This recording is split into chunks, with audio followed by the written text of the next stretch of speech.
हाँ जी, नमस्कार।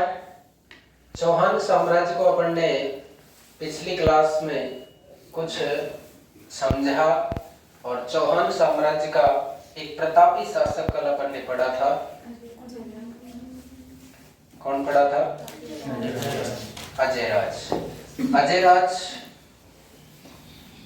से पहले एक प्रतापी शासक हुए विग्रहराज द्वितीय। अर्णोराज की अगर अपन बात करें तो मैं बता रहा था कि हर सातवीं पीढ़ी में एक चेंजेबल स्टेज आती है जो उसके वंश को लगभग समाप्त कर देती है या उसके वंश को बिल्कुल नीचे गिरा देती है।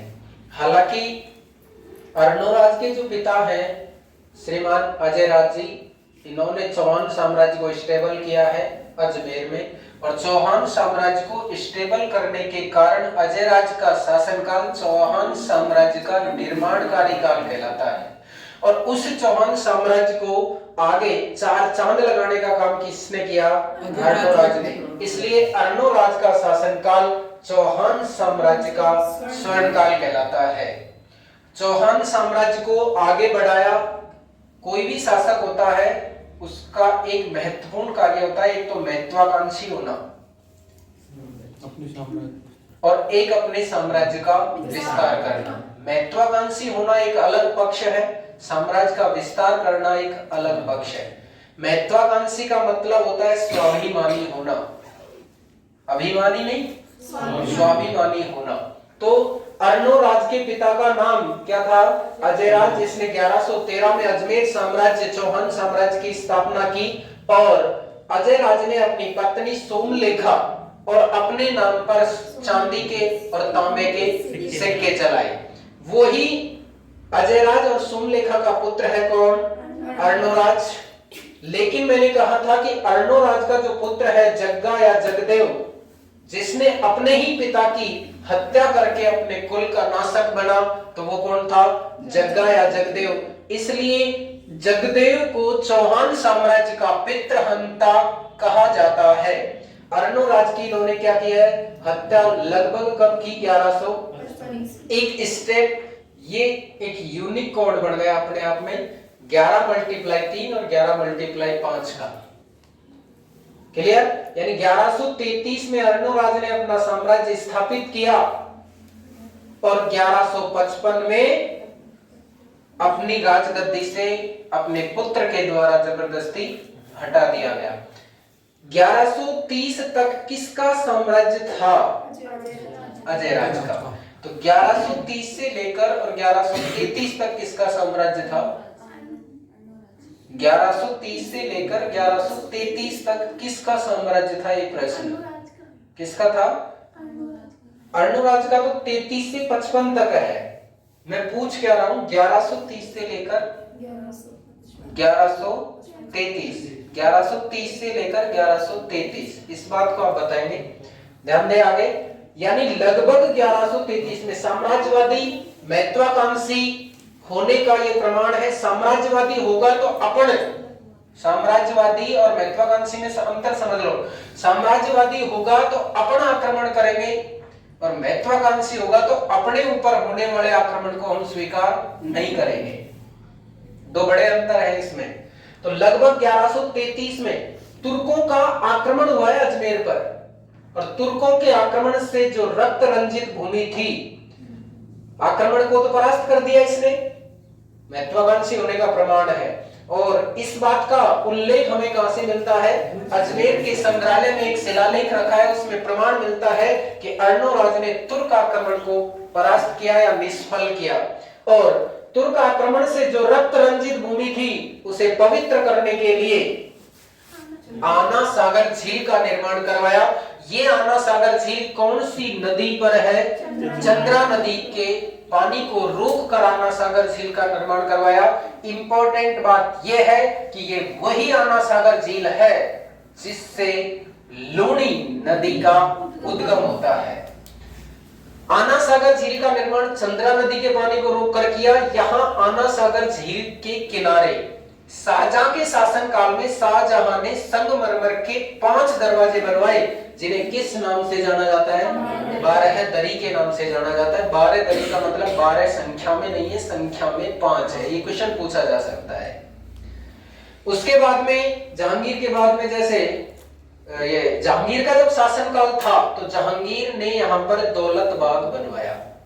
उस दौलत बाग को वर्तमान में किस नाम से? सुभाष उद्यान के नाम से जाना जाता है। और इमेजिन करें कि जहांगीर सुभाष उद्यान में बैठा हुआ है, और जब वो सुभाष उद्यान में बैठा है तो ब्रिटेन के शासक जेम्स प्रथम का राजदूत आता है। कौन? Sir Thomas Roe. Sir Thomas Roe Jahangir से व्यापार की अनुमति मांगता है। आपको विदित होना चाहिए कि 1605 में हॉकिंस आ चुका है पहले व्यापार की अनुमति के लिए, लेकिन हॉकिंस को व्यापार की अनुमति नहीं मिली।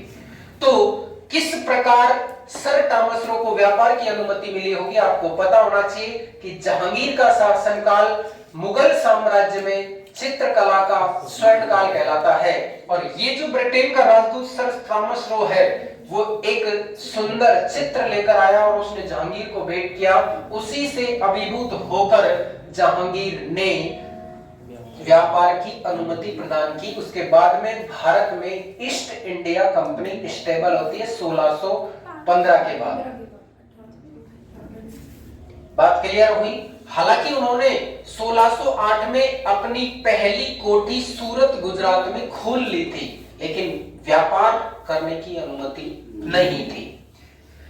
जहांगीर की अगर बात करूं मैं थोड़ी सी, तो जहांगीर वह शासक है जो चित्रकला का इतना पारखी था कि अगर किसी चित्र की आंख किसी आदमी दूसरे चित्रकार ने, नाक किसी दूसरे चित्रकार ने, यहां तक कि आंख की पुतली भी अगर किसी दूसरे चित्रकार ने बनाई है तो वो ये बता देता था कि इसका ये अंग इस चित्रकार ने बनाया है। इसलिए ही जहांगीर का शासनकाल मुगल साम्राज्य में चित्रकला का स्वर्ण काल कहलाता है।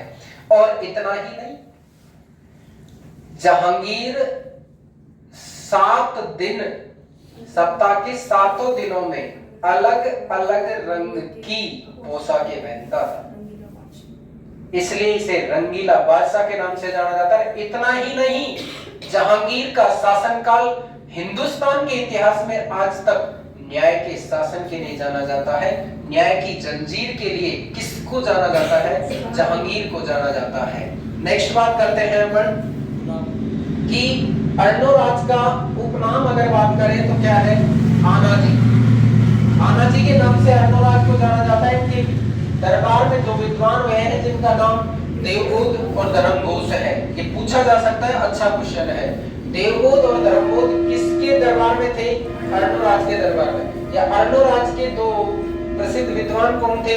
देवबोध और धर्मघोष। आगे इंपॉर्टेंट बात और इंटरेस्टिंग, चालुक्य के शासक थे 2 भाई, एक कुमारपाल और एक जयसिंह। कुमारपाल और जयसिंह के साथ इस बात को इतिहासकारों ने स्पष्ट आज तक नहीं किया है कि चालुक्य नरेशों के साथ वैमनस्यता क्यों थी। ये केवल आइडिया लगाया जाता है और कुछ कहानियां जोड़ी जाती हैं कि, लेकिन अपन को तो ये याद रखना है कि चालुक्य शासकों के साथ इनकी क्या थी? वैमनस्यता थी। और उसी वैमनस्यता किस किस के साथ? कुमारपाल और जयसिंह के साथ। जयसिंह ने इस वैमनस्यता को समाप्त करने के लिए अपनी पुत्री कांचन देवी का विवाह किसके साथ किया? अर्णोराज के साथ किया।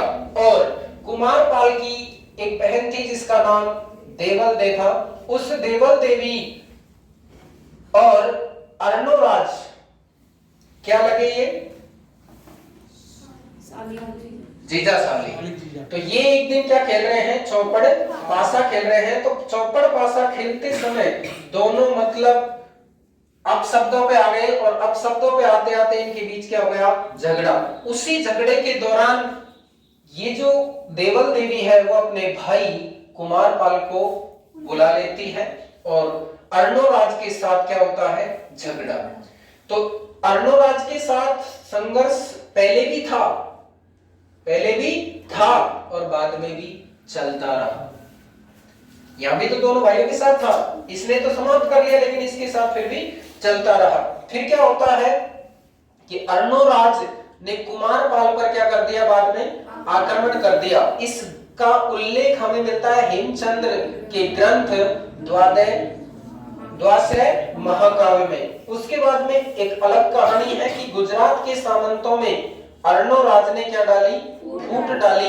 इसका उल्लेख मिलता है हमें कहां से, मेरुतंग के ग्रंथ प्रबंध चिंतामणि से। लेखक भी याद रखने हैं आपको ग्रंथों के साथ। मेरुतुंग लेखक है और किसने कि ग्रंथ क्या लिखा, प्रबंध चिंतामणि, जिसमें उल्लेख मिलता है कि गुजरात के शासकों के साथ इसने क्या डाल दी थी, फूट डाल दी थी। किसने, अर्णोराज ने। उसके बाद देखना कि अर्णोराज और कुमारपाल, एक बार क्या होता है ध्यान से सुनो। अर्णोराज, इस वैमनस्यता तो चली गई है, अर्णोराज योजना बना रहा है कुमारपाल पर आक्रमण की, और यहां से ये आक्रमण करने के लिए चला भी जाता है, लेकिन कहते हैं घर का बेदी लंका डाय। वहां सूचना मिल गई किसको, कुमारपाल को। कुमारपाल ने रास्ते में ही आकर अर्णोराज की सेना को रोक लिया। दोनों के बीच में युद्ध हुआ, जिसमें अर्णोराज परास्त हुआ और कुमारपाल विजयी हुआ। जिस स्थान पर ये युद्ध हुआ, वो स्थान का नाम अपने राजस्थान का माउंट आबू स्थान के आसपास सिरोही में ये स्थान था।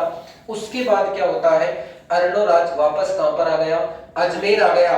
लेकिन अजमेर आकर आक्रमण की पुनः योजना बना रहा था, दोबारा योजना बना रहा था। तो इसने क्या किया कि कुमारपाल ने यहीं आकर दबोच लिया किसको, अर्णोराज को। अजमेर आकर दबोच लिया, तब जाके अर्णोराज ने अपनी बहन का विवाह यानी संधि की, समझौता किया और अपनी बहन का विवाह किसके साथ किया, कुमारपाल के साथ किया। ये एक दबाने का और उनके पास निंदा का, बुराई का संदेश देने का सबसे बड़ा भाग था कि अगर उसकी बहन के साथ शादी कर ली तो इसका मतलब उसने उसकी अधीनता स्वीकार कर ली। बात समझ में आ गई। दोबारा देखेंगे एक बार ब्रीफ रीडिंग में। अर्णोराज का शासनकाल चौहान साम्राज्य का स्वर्ण काल है। पिता अजय देव, माता सोमलवती, पुत्र का नाम जग्गा है जिसने इनकी हत्या कर दी थी, इसलिए पितृहंता कहलाया।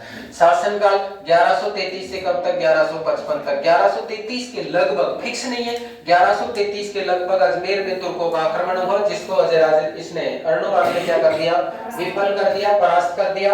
और तुर्कों से जो रक्त रंजित भूमि थी उसे पवित्र करने के लिए आना सागर झील का निर्माण करवाया। चंद्रा नदी पर जहांगीर और शाहजहां का नाम याद रखना है। शाहजहां ने बारादरी का निर्माण करवाया और जहांगीर ने दौलत बाग का निर्माण करवाया, जिसे सुभाष उद्यान कहते हैं। ये वही दौलत बाग है जहां पर नूरजहां की मां अस्मत बेगम ने, किसने, अस्मत बेगम ने गुलाब से इत्र बनाने की विधि का आविष्कार किया था। और ब्रिटेन का राजदूत सर थॉमस रो जहांगीर से अनुमति, व्यापार की अनुमति के लिए इसी दौलत बाग में आया था।